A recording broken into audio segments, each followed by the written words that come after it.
कोमल अपने माता पिता के साथ गंगापुर गांव में रहती थी। वो बहुत ही शांत स्वभाव की थी। वो सभी लोगों की मदद भी किया करती थी। कोमल अपने माँ बाप की बहुत सेवा करती थी और उन्हें खुश रखती थी। वो कुछ ना कुछ काम करके अपना दिन का गुजारा कर ही लेती और इसी वजह से गांव वालों के मन में उसने एक अलग ही जगह बना ली थी। अब पूरे भारत देश में कोरोना नाम की भयंकर महामारी छा गई थी। सारे शहरों तथा गांवों में भी कोरोना के पेशेंट मिल रहे थे। सारे गांव वाले बहुत डर गए थे। एक दिन राशन की एक दुकान पर कोमल राशन लेने गई थी। उसने देखा कि बहुत सारे लोग एक दूसरे से दूर खड़े हैं, मगर उनके चेहरे पर मास्क नहीं था। ये देखकर वो सोच में पड़ गई। इन लोगों के पास पहनने के लिए मास्क भी नहीं है क्या? सभी लोगों के काम भी अब बंद हो गए थे और सब लोग अपने अपने घर में ही थे। उनके पास कोई भी काम धंधा नहीं था। ये सब देखकर कोमल सोच में पड़ गई थी। कोमल हमेशा आजू बाजू में क्या हो रहा है इस सब का ज्ञान रखती थी। अगली सुबह जल्दी उठकर कोमल अपनी माँ की सिलाई की मशीन पर कॉटन के कपड़े से कुछ बनाने लगती है। अरे बेटा, सुबह सुबह क्या कर रही हो? अरे माँ, मास्क बनाकर देख रही हूँ। देखो कैसा है। पहला मास्क तुम्हारे लिए, लगाकर देखो। अरे हाँ, ऐसा ही होता है टीवी में।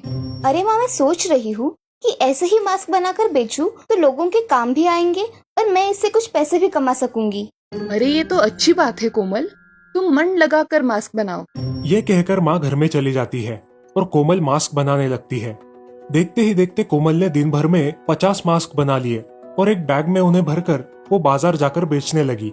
उसके बनाए हुए मास्क सभी को बहुत पसंद आए। उसने सारे मास्क कम दाम में ही बेच डाले। अब ऐसे ही कोमल हर रोज मास्क बनाती और बाजार जाकर बेचा करती थी। ये सब देखकर उसकी पड़ोसी राधा बहुत जल रही थी। अब वो भी मास्क बनाने लगी, लेकिन उसके मास्क कोई नहीं खरीदता था क्योंकि वो बहुत महंगे थे। अब राधा कोमल से बहुत जलने लगी और एक दिन रात को चुपके से जाकर उसने कोमल के बनाए हुए मास्क पर कुछ कलर डाल दिया और सुबह मजा देखने के लिए आंगन में आकर खड़ी हो गई। कोमल सुबह उठकर बहुत प्रसन्न थी, लेकिन जैसे ही उसने मास्क देखे वो रोने लगी और अपने माँ से कहा, माँ, ये कैसे हुआ? मेरे पूरे मास्क खराब हो गए। बेटी, चिंता मत करो, ये जरूर किसी की चाल है। तुम और मास्क बनाओ और बाजार जाके बेच आओ। कोमल अपना रोना बंद करके मास्क बनाने बैठ जाती है। ये देखकर राधा को बहुत गुस्सा आता है और वो अपने घर में चली जाती है। ये सब कोमल देख लेती है और समझ जाती है कि ये सब राधा की करामत है। कोमल वापस अपने मास्क बनाने में मग्न हो जाती है और किसी का द्वेष नहीं करती। कोमल का यही स्वभाव उसे तरक्की की तरफ ले जाता है। अब वो बहुत सारे मास्क बनाकर बेचने लगी। उसके पास मास्क के ऑर्डर्स अब शहरों में से आने लगे। उसने अपने साथ 5 औरतों को लेकर अपना छोटा सा व्यापार शुरू कर दिया और शहरों से बड़े बड़े ऑर्डर लेने लगी। अब लोग कोमल को बड़ी इज्जत देने लगे और वो गांव में मास्क वाली कोमल के नाम से जानने लगी थी। इस कहानी से हमें ये सीख मिलती है कि अपनी कोशिश कभी नहीं छोड़नी चाहिए। मेहनत का फल मीठा ही होता है। कानपुर नाम के शहर में बिकरू गांव में एक गुंडा रहता था। उसका नाम था विकास दुबे। उस पर 60 पुलिस केस दर्ज थे। उसी शहर के पुलिस स्टेशन में विनय सिंह नाम के एक पुलिस इंस्पेक्टर थे जो बहुत ही होनहार और ईमानदार थे। उनके घर में उनकी पत्नी और उनकी छोटी बेटी जया थी। पापा, अब थाने चले जाते हैं और माँ मुझे कोरोना की वजह से बाहर भी नहीं निकलने देती और घर में रह के हरी सब्जियाँ खाने को देती है। अब बताओ ना पापा मम्मी को। अरे बेटा, हरी सब्जियां खाना सेहत के लिए अच्छा होता है और तुम्हें मेरी तरह देश की सेवा करनी है तो अच्छा खाना पड़ेगा। ठीक है पापा। अगले दिन विनय सिंह अपने ऑफिस में जाते हैं। वहां जाते ही उन्हें ऊपर से एक अर्जेंट ऑर्डर आती है। सब पुलिस वाले अपने अपने काम में लग जाते हैं। उस चौबेपुर थाने में जो भी हालचाल होती उस पर विकास दुबे की नजर थी। उसे घर बैठकर सारी खबरें मिल जाती थी। उस थाने के डीएसपी थे देवेंद्र मिश्रा जी। ऑफिसर, हमें विकास दुबे के घर जाकर उसे गिरफ्तार करना है। यस सर, हमारी तैयारी हो गई है। आप बताइए कब निकलना है। उसी पुलिस स्टेशन में विकास दुबे का एक खबरी रहता था। वो विकास को फोन कर देता है। हेलो विकास दुबे जी, आज आपके लिए मेरे पास एक खबर है। कौन सी खबर लाए हो आज? विकास जी, आज आपके घर पर पुलिस आपको पकड़ने आने वाली है। आप सतर्क रहिए। अच्छा हुआ तुमने बताया। बाकी तुम्हें कुछ कमी तो नहीं है ना? नहीं नहीं, कुछ कमी नहीं, सब आपकी कृपा है। अब मैं फोन रखता हूँ। ठीक है। अब विकास दुबे अपने साथियों को एक जगह बुला लेता है और साथियों, हमारे घर पर हमला होने वाला है, इसलिए हम सबको तैयार रहना है। पुलिस का डटकर सामना करना है। जी विकास जी, आप चिंता ना करें, हम सब बंदोबस्त कर देते हैं। चलो, हम छत पर खड़े रहकर निशाना लगाएंगे। दुबे के कुछ साथी बाहर जाकर रास्ते पर जेसीबी लगा देते हैं ताकि पुलिस की फौज अंदर ना आ सके, और बाकी के साथी छत पर जाकर तैयार खड़े रहते हैं। सब लोग पुलिस का इंतजार करने लगते हैं। कुछ देर बाद पुलिस विकास के घर के पास आती है, लेकिन रास्ता जेसीबी से बंद देखकर दूसरे रास्ते से जाने के बारे में सोचते हैं। चलो, उस रास्ते से जाते हैं। सर, कोई धोखा तो नहीं हो रहा है ना हमारे साथ? उस विकास दुबे को पकड़ना है तो हमें मरने से नहीं डरना चाहिए। चलो, हम उनका डटकर सामना करेंगे। जी सर, चलिए। अब सारी पुलिस फोर्स दूसरे रास्ते से विकास दुबे के घर पहुंचती है। वहां पहुंचते ही उनकी जीप पर ऊपर से गोलियों की फायरिंग शुरू हो जाती है। उस फायरिंग में 8 पुलिस कर्मचारी और डीएसपी मिश्रा शहीद हो जाते हैं। उस जगह सन्नाटा छा जाता है। अब पुलिस की दूसरी फोर्स रास्ते पर तैनात रहती है, लेकिन रास्ते में जेसीबी होने के कारण वो घर तक पहुंच नहीं पाते। घर तक जाने में देर होने के कारण लगभग 7 पुलिस कर्मचारी बहुत बुरी तरह से घायल हो जाते हैं। जख्मी पुलिस वालों को अस्पताल में भर्ती किया जाता है। शातिर विकास दुबे वहां से एक साइकिल लेकर भाग जाता है। अब सारे देशवासियों के मन में क्रोध की भावना उमड़ पड़ती है। सब लोग चाहते हैं कि विकास दुबे को कड़ी से कड़ी सजा मिल जाए। पुलिस अपनी कार्यवाही बड़ी सख्त कर देती है और सब जगह अपना बंदोबस्त कर देती है। कानपुर की पुलिस मध्य प्रदेश की पुलिस को भी इत्तला कर देती है और सारे पुलिस स्टेशनों में उसकी फोटो सेंड कर देते हैं। जगह जगह पर पुलिस तैनात हो जाती है और लोगों में भी जागरूकता फैलाई जाती है। पुलिस प्रशासन विकास दुबे को पकड़ने वाले को 5 लाख रुपए का इनाम रखती है। पूरे भारत में यह खबर हवा की तरह फैल जाती है। पुलिस अफसरों की नई टीम विनय सिंह और डीएसपी मिश्रा के घर वालों को तथा शहीद हुए सारे पुलिस कर्मचारियों के परिवार को आश्वासन देती है, विकास दुबे को जल्द से जल्द पकड़ लिया जाएगा। हम हमारी तरफ से पूरी कोशिश कर रहे हैं, आप चिंता ना करें। अंकल, मैं बड़ी होकर अपने पापा की तरह बनूंगी और विकास दुबे जैसे लोगों को कड़ी से कड़ी सजा दूंगी। हाँ बेटी, तुम बेशक पुलिस अफसर बनोगी। सारे लोग वीर शहीद पुलिस वालों को श्रद्धांजलि देते हैं। इधर विकास इस गांव से उस गांव में जाते ही रहता है। वो किसी राह चलते बाइक सवार की मदद लेकर दिल्ली जाने के लिए निकलता है। उसके करीबी रिश्तेदार उसकी मदद कर रहे थे। उनकी मदद से वो दिल्ली पहुंच गया, मगर वहां जाते ही उसे पुलिस तैनात दिखाई दी और वो उसी रास्ते से फरीदाबाद वाले रास्ते पर निकल पड़ा। फरीदाबाद जाकर उसने एटीएम से कुछ पैसे निकाले। उन पैसों से उसने मोबाइल और कुछ जरूरत की चीजें खरीदी। साथ में एक अखबार भी खरीद लिया। अखबार से उसे पता चला कि उसके रिश्तेदारों को पुलिस ने मार दिया है। अब वो बहुत डर गया। लगता है ये लोग मेरा भी एनकाउंटर कर देंगे। मुझे यहाँ से निकलकर मध्य प्रदेश जाना चाहिए। पुलिस मुझे वहाँ नहीं ढूंढ पाएगी। अब विकास गुप्त रास्तों से मध्य प्रदेश चला जाता है। वहां जाकर उसे पता चलता है कि वहां भी पुलिसों का सख्त पहरा है। अगर मैं उज्जैन के महाकालेश्वर मंदिर में जाकर छुप जाऊं तो मुझ पर कोई शक नहीं करेगा। यूपी पुलिस अब एमपी पुलिस को इत्तला कर देती है और एमपी पुलिस भी अब बहुत सतर्कता से काम करने लगती है। एक दिन मंदिर में पूजा होने के बाद प्रसाद लेने के लिए लोग लाइन में खड़े होते हैं। उसी लाइन में विकास दुबे भी होता है। तभी मंदिर के एक सुरक्षा कर्मी की नजर विकास दुबे पर पड़ती है और वो उसे पहचान लेता है। वो तुरंत पुलिस को फोन करता है। आखिर पुलिस वहां आकर विकास दुबे को पकड़ लेती है। एमपी पुलिस विकास दुबे को उत्तर प्रदेश की पुलिस को सौंपने जा रही थी और रास्ते में जाते जाते उनकी गाड़ी का एक्सीडेंट हो गया। एक्सीडेंट में कुछ पुलिस कर्मचारी घायल हो गए और उस मौके का फायदा उठाकर विकास दुबे भागने लगा और पुलिस ने उसे गोली मारकर उसका एनकाउंटर कर दिया। सारे देशवासियों को यह खबर सुनकर खुशी हो गई और एक तरफ गम भी था कि हमारे देश के होनहार सेवक बेवजह मारे गए थे, मगर आज उन शहीद पुलिस वालों को सच में श्रद्धांजलि मिली थी। एक बुरहानपुर नाम के गांव में राघव और सागर ऐसे 2 बहुत अच्छे दोस्त रहते थे। वो अपने अपने काम में खुश थे। एक दिन राघव अपनी पढ़ाई पूरी करके शहर चला जाता है और सागर गांव में खेती करने का काम करता है। बहुत दिन बीत जाते हैं। राघव और सागर अपनी अपनी दुनिया में मशगूल हो जाते हैं। राघव को अब नया जॉब मिल जाता है और उसके चलते उसे बहुत पैसों की कमाई होती है। अब वो गांव में थोड़ी बहुत जमीन भी खरीद लेता है। दोनों भी दोस्त शादियां कर लेते हैं। उस गांव में अब सागर और उसकी पत्नी कविता दोनों भी खेतों में काम किया करते हैं और राघव और उसकी पत्नी सुगना दोनों भी बहुत खुश है। राघव को गांव की बहुत याद आती है, मगर इतने पैसों वाला जॉब भी उसे छोड़ा नहीं जाता। देखते देखते उन दोनों की शादी को 1 साल गुजर जाता है और दिवाली की छुट्टियों में राघव 20 दिन की छुट्टी निकालकर गाँव आता है। अरे आओ आओ मेरे दोस्त, कितने दिनों बाद आए हो। अब थोड़े दिन यहाँ पर रुकोगे ना? हाँ हाँ रहूंगा ना, पूरे 20 दिनों की छुट्टी निकाल कर आया हूँ। नमस्ते भाभी। चलो आप पहले हमारे घर चलो, खाना हो जाए तो बाद में शांति से अपने घर पर जाना। ठीक है भाई साहब। नमस्ते भाई साहब, कैसे हो आप? आपका सफर कैसे रहा? नमस्ते भाभी, सफर मस्त था।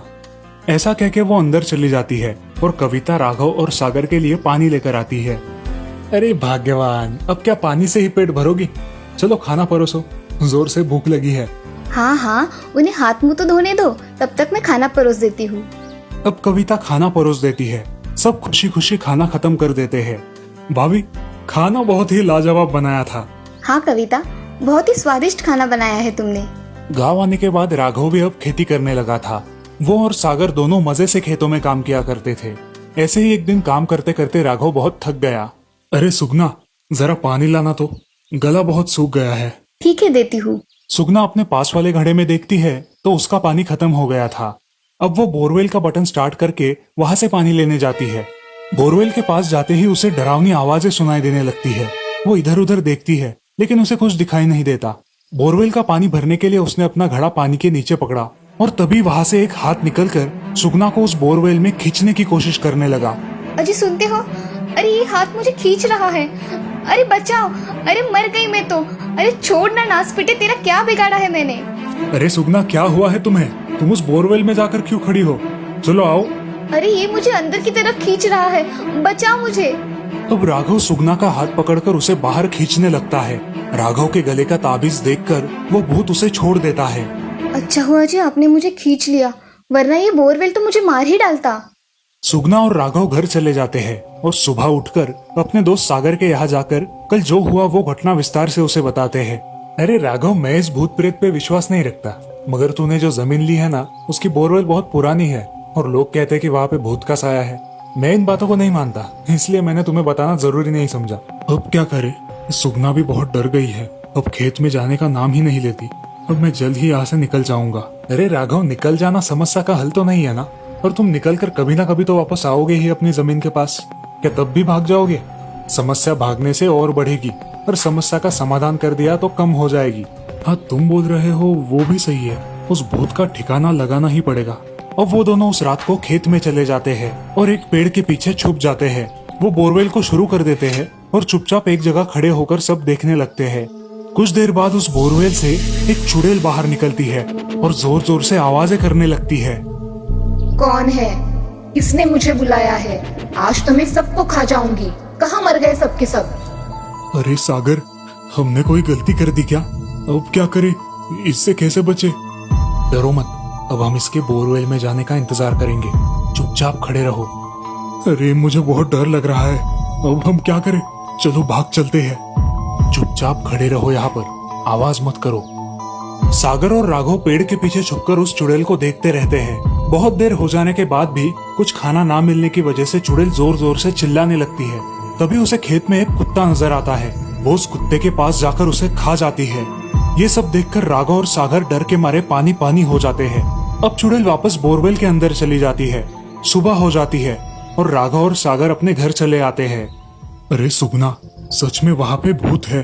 तुम कल बोल रही थी ना, वो सही है। हमने कल ही हमारी आंखों से भूत को देखा है। मगर हमारी बात का कोई विश्वास नहीं करेगा। अगर हम गांव वालों को ये बात बताएंगे तो वो हमें पागल कहेंगे। मगर क्या किया जाए जिससे सांप भी मरे और लाठी भी ना टूटे? अजी मेरे विचार से हमें बोरवेल के पास सीसीटीवी कैमरा लगाना चाहिए, जिससे हमारे हाथ सबूत आ जाएगा। ये अच्छी कल्पना है। अब राघव उसी दिन जाकर एक सीसीटीवी कैमरा लेकर आता है और एक इलेक्ट्रिशियन की मदद से उसे खेत में फिट करवा देता है। अब एक औरत उस बोरवेल पे पानी पीने के लिए आती है। बचाओ, ये नासपिटी ने मुझे पकड़ लिया है। बचाओ, बचाओ मुझे। वो चुड़ैल उसे भी खा डालती है और बोरवेल में चली जाती है। ये सब सीसीटीवी कैमरे में रिकॉर्ड हो जाता है। और सुबह जब राघव और सागर खेत में आते हैं तब वो सीसीटीवी फुटेज लेकर घर आते हैं। फुटेज चेक करने के बाद उन्हें दिखाई देता है कि किसी औरत को वो चुड़ैल खा गई। अरे सागर, ये औरत कौन है? हमारे गांव की है क्या? हाँ, अरे ये हरिया की बीबी लक्ष्मी है। ये कल उस भूतिया बोरवेल पे पानी लेने के लिए गई थी और उसका पति इसे गाँव में ढूंढ रहा है, मगर ये कहीं मिली नहीं। अरे कैसे मिलेगी इसको? उसे तो वो चुड़ैल खा गई। अब क्या करे? जब भी कोई बोरवेल स्टार्ट करेगा ये लोगों को आकर मार डालेगी और खाकर चली जाएगी। अब हमें ही कुछ करना होगा। अब दोनों गांव के सरपंच जी के पास चले जाते हैं। वो अपने साथ सीसीटीवी का फुटेज भी लेकर जाते हैं। नमस्ते सरपंच जी। नमस्ते, आइए ना। सरपंच जी, आपकी थोड़ी सहायता चाहिए थी। कैसी सहायता चाहिए आपको? मेरे खेतों में भूत का साया है, वो चुड़ैल बोरवेल में रहती है। हमें उससे जल्द से जल्द पीछा छुड़ाना चाहिए। अगर ऐसा नहीं हुआ तो एक एक करके गांव वालों की जान चली जाएगी। ऐसा थोड़ी ना होता है, हम भूत नहीं होते हैं। हमें पता था कि हम पे कोई विश्वास नहीं करेगा। अच्छा एक बात बताओ, हरिया की पत्नी लक्ष्मी अचानक से गायब कैसे हो गई? अब वो मुझे क्या पता, उस हरिया को ही मालूम होगा। अब राघव और सागर सरपंच जी के घर से निकल जाते हैं। रास्ते में उन्हें हरिया मिलता है। तुम बाबू गांव से आए हो ना, यहाँ क्या कर रहे हो? अरे छुट्टियों में यहाँ आया था। यहाँ तो कुछ अजीब सा ही दिख रहा है। अब मेरा ही ले लो। मेरा मेरी पत्नी के साथ कोई झगड़ा नहीं, कोई बवाल नहीं, फिर भी कहाँ चली गई क्या पता। अब तो ढूंढ ढूंढ के थक गया हूँ, सब तरफ देख लिया। चलो तुम मेरे साथ, मुझे तुम्हें कुछ दिखाना है। अब राघव के साथ हरिया उसके घर चला जाता है। राघव और सागर एक जगह बिठाकर उसे वो सीसीटीवी फुटेज दिखाते हैं। वो सब देखकर हरिया हैरान हो जाता है और जोर जोर से रोने लगता है। वो तुरंत राघव के खेत के बोरवेल के पास जाता है और वहां बैठकर रोने लगता है। राघव और सागर उसे समझाने की बहुत कोशिश करते हैं, लेकिन वो उनकी एक नहीं सुनता। हरिया अकेला ही उस बोरवेल के पास रोते बैठता है। अब रात हो जाती है। उस खेत के रास्ते से कुछ डाकू गुजर रहे होते हैं। उन्हें बहुत प्यास लगती है तो वो बोरवेल के पास पानी पीने के लिए आते हैं। तभी उनकी नजर हरिया पर पड़ती है। अरे भाई क्या हुआ, ऐसे क्यों बैठे हो? मेरा सब कुछ बर्बाद हो गया, मैं क्या करूं? अरे हुआ क्या है वो तो बता, हम तुम्हारी मदद कर देंगे। बोल। इस बोरवेल ने मेरी बीवी को खा डाला है, अब मैं क्या करूं? अरे ऐसा भी कभी हुआ है क्या कि किसी बोरवेल ने किसी की जान ले ली? अरे कल्लू, जरा बोरवेल का बटन तो दबाओ। हाँ सरदार, शुरू करता हूँ। कल्लू के बटन स्टार्ट करते ही उस बोरवेल से अलग अलग आवाजें आने लगती है। वो सुन के हरिया डर जाता है और दूर खड़ा रहता है। तभी कल्लू और कालिया पानी पीने के लिए अपना हाथ आगे बढ़ाते हैं और तभी उस पानी में से एक बहुत बड़ा हाथ बाहर आता है और कल्लू को खींचकर वो चुड़ैल खा लेती है। कौन है रे? हम डाकुओं पर हाथ डालने की किसकी हिम्मत हुई? बाहर आओ। अब भूत बोरवेल से बाहर आती है। चल आ गई बाहर, अब क्या करेगा तू कालिया? अरे चुड़ैल जी छोड़ दीजिए, गलती हो गई, छोड़ दीजिए। अब कहाँ गई तेरी बड़ी बड़ी बातें? हाँ, बहुत दिनों से भूखी हूँ, आज पेट भर के खाना खाऊंगी। ऐसा कहते ही भूत उसे खा डालती है। हरिया पेड़ के पीछे छुपकर ये सब देख रहा होता है। कल भी और आज भी मुझे अच्छी मेजबानी मिल गई, अब कल का इंतजार रहेगा। अरे ये नासपीटी तो मुझे भी खा जाएगी, इसका कुछ तो करना होगा, ये किसी को नहीं छोड़ेगी।